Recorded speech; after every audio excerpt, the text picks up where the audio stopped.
சொல்லு. ஒரு பெரிய காட்டுல யானையோட குடும்பங்கள் வாழ்ந்து வந்துச்சான். அப்ப அந்த யானைங்க குடும்பங்கள்லாம் ஒரு குகைக்கு பக்கத்துல போச்சுக்கலாம்.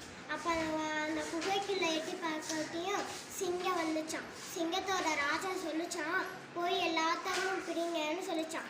ஒரு யானையோட குடும்பத்தை பிடிச்சிக்கிச்சுக்கலாம். பிடிச்சிட்டு எங்க ராஜாவுக்கு சாப்பிட ஒரு ஒரு மான்களா இப்படி வேணும் அப்படின்னு சொல்லிட்டு யானை சொல்லிச்சான், நான் ஒரு ஒரு மானு இந்த முயல் இப்படி அமுச்சு வைக்கிறேன்னு சொல்லிச்சான்.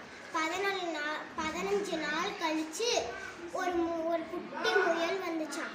அந்த குட்டி முயல் வர்ற நாள் வந்துருச்சான்.